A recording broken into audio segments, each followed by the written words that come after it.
সেদিন ব্রাত্য বসুর গাড়ি কিভাবে বিশ্ববিদ্যালয় ক্যাম্পাসে পড়ুয়াদের পিষে দেওয়ার চেষ্টা করেছিল সেই দৃশ্য চাক্ষুষ করেছিল রাজ্যবাসী এবং পুলিশ প্রশাসন। তারপরেও পদক্ষেপ নেওয়া হচ্ছিল না। ব্রাত্য বসু যে গাড়ি ব্যবহার করেছিল তার একাধিক নথির কোনো বৈধতা ছিল না, বেশ কিছু নথি ছিল মেয়াদ উত্তীর্ণ। কোন কোন বিষয়গুলো নিয়ে বিতর্ক তৈরি হয়েছে? গাড়ির দূষণ নিয়ন্ত্রণ নিয়ে যে শংসাপত্র, সেই শংসাপত্র ছিল না, জরিমানা তার জন্য হতে পারত 2000 টাকা। আর এই শংসাপত্র না তুললে 5 থেকে 10,000 টাকা জরিমানা ধার্য করা হয়েছিল।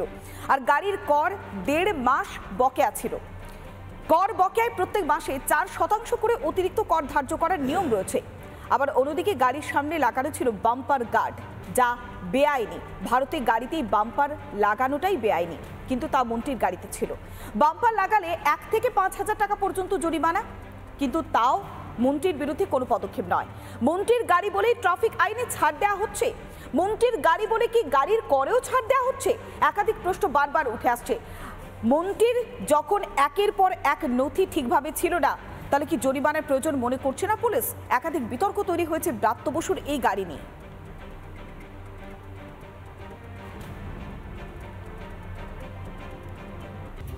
সেদিন শিক্ষামন্ত্রীর গাড়ি দিয়ে পড়ুয়াদের পিষে দেওয়ার চেষ্টা হয়েছিল, অথচ মন্ত্রী মশাই সেই গাড়িরই নথির মেয়াদ পেরিয়ে গিয়েছে। রিপাবলিক বাংলায় এই খবর সম্প্রচারের পরেই অবশেষে টনক নড়েছে পুলিশের। মামলা দায়ের করা হয় মন্ত্রীর গাড়ির বিরুদ্ধে, কিন্তু গাড়ির ভেতরেতে সে সময় ব্রাত্য বসু নিজেও বসেছিলেন। তার বিরুদ্ধে মামলা হলো না কেন?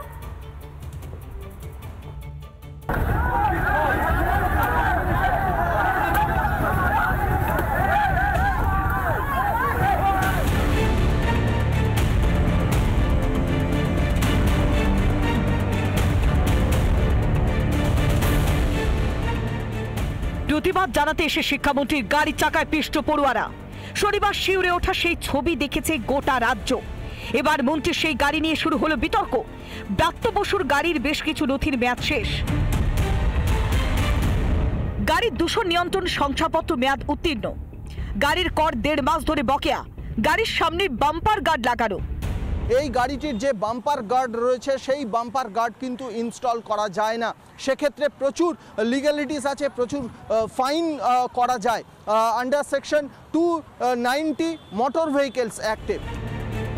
রিপাবলিকের খবর সম্প্রচারের পরেই টনক নড়ে পুলিশের। ব্রাত্য বসুর গাড়ির বিরুদ্ধে মামলা রুজু করে পুলিশ। মন্ত্রীর বিরুদ্ধে কেন পদক্ষেপ নয় পুলিশের? কটাক্ষ বিরোধীদের। এডুকেশন মিনিস্টারের গাড়ি, সেটা অন্য লোকের গাড়ি, তারপর সেই গাড়িতে বিভিন্ন রকম কাগজপত্র নেই।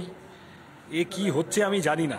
এই সব মিলিয়ে ঝুলিয়ে বলছি ব্রাত্য বসুর অবিলম্বে জেলে যাওয়া উচিত। সরকারি বাস চলছে, দেখুন অধিকাংশেরই ইন্স্যুরেন্স নেই, কাগজপত্র কোনো সরকারি গাড়ি ঠিক নেই, সে মন্ত্রীর গাড়ি হোক আর অন্যের গাড়ি হোক। এটা কোনো সরকার নাকি? আমরা একটা চূড়ান্ত নৈরাজ্যের বাসিন্দা। ঘটনার সময় গাড়িতে ছিলেন ব্রাত্য বসু।